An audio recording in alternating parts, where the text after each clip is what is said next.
You're listening to Hearing the Silence of a Convicted Mind. I'm Chameleon Looter. I don't chase noise, I study silence. Let's listen carefully. The case was closed, the sentence was final, but the language didn't stop. When a convicted mind speaks, most people listen for regret. I listen for rehearsal. This episode analyzes a fictional composite, a mid-level organizer convicted on conspiracy and fraud charges, sentenced and moved to a medium security facility. The recordings are jail calls and visitor room transcripts captured over the first 18 months post-conviction. I reviewed them to map residual influence, how the individual maintained patterns of coordination and persuasion despite physical restriction. What felt off was not the volume of his speech. It was the structure of what he did not say. Repeated gaps, consistent lengths of silence, and predictable breath patterns surrounding key requests. Those absences were not empty. They were coded. The language shift. In dozens of exchanges, his phrasing subtly changed. He stopped narrating past events. Instead, he seeded fragments that opened possibility. He wasn't speaking in past tense. He was rehearsing possibility. Around the same pause length across calls, similar fragments recurred. We'll look at when it comes time. If you need to, each fragment ends with a gap. Those gaps function like ellipses in a written script, inviting completion. Listeners in the call learned to fill those blanks, and filling became participation. Repetition reinforced readiness. He repeated short anchor phrases before the same length of silence. Remember, followed by a 2-beat pause. Just keep, then the same 2 beats.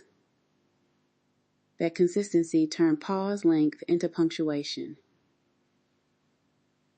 A 3-beat pause signaled a request. A 1-beat pause signaled confirmation. Over time, those gaps carried meaning equal to words. The language shift is subtle, it is deliberate, it trades explicit instruction for patterned omission. B, the silence. This is where the tagline matters. Silence has patterns. I mapped pause lengths across calls. They cluster. Short hesitations before names. Longer measured voids before logistics. Consistent inhalation times a sharp intake, a half-second hold, then the silence. Those micro-breaths are not random. They cue the listener to expect something but not to receive it outright. Between words, you can hear what looks like a micro-sigh. Not theatrical, barely audible, but present in the same spot every third call. When you plot that timing, you see a scaffold. Words, breath, pause, repeat. Pauses do more than obscure detail. They control the rhythm of response. In one exchange, he asked nothing directly. Instead, he said, "Think about how we said we'd," and then held a long silence. The interlocutor, already trained by prior patterning, responded with the missing piece. The silence became the instruction. It allowed plausible deniability for both parties. You can label it omission. You can also see the architecture, timing as a delivery mechanism. C, the manipulation. Here, the unease grows, though the tone remains clinical. He used silence to test compliance. Small, seemingly innocuous requests slid across voids. Can you make sure that's... When you see them, each gap required the other person to fill specifics. Filling equals action. Filling also signals trust and alignment. He rarely asked for anything overt. Instead, he created environments where others volunteered details. That is compliance testing. Seed a rhythm, then gauge how much your counterpart supplies. Small requests scale. A requested favor done once becomes precedent.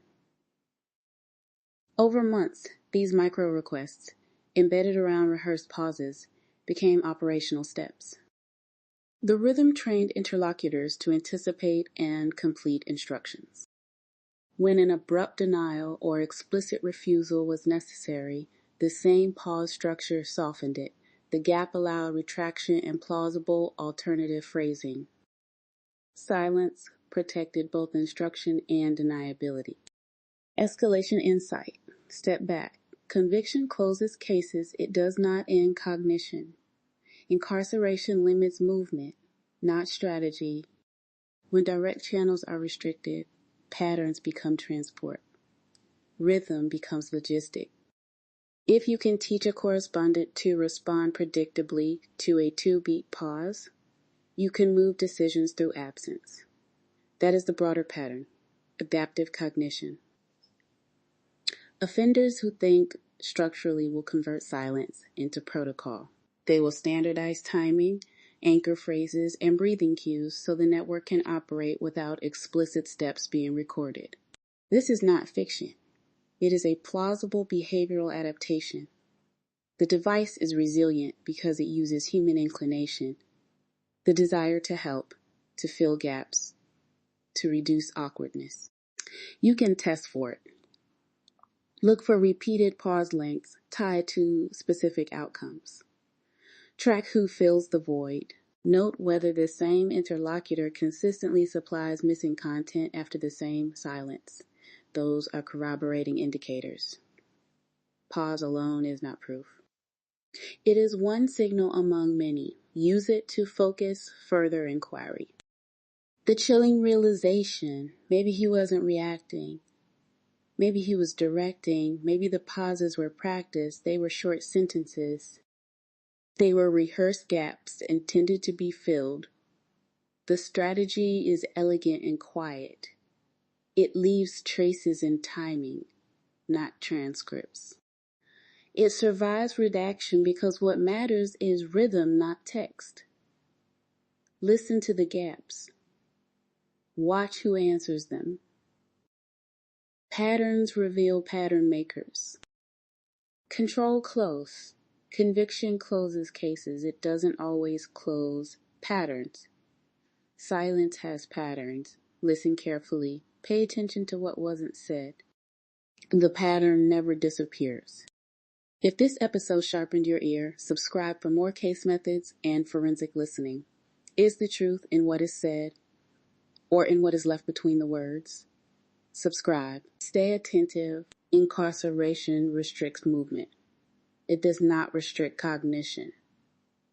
Some minds adapt. That's what I heard. He spoke. I listened. Silence is rarely empty. Silence isn't empty. It's evidence. Thank you for listening. They call it manipulation. Sometimes it's adaptation to constant observation. Because when you know someone's always listening, you learn how to speak without saying everything.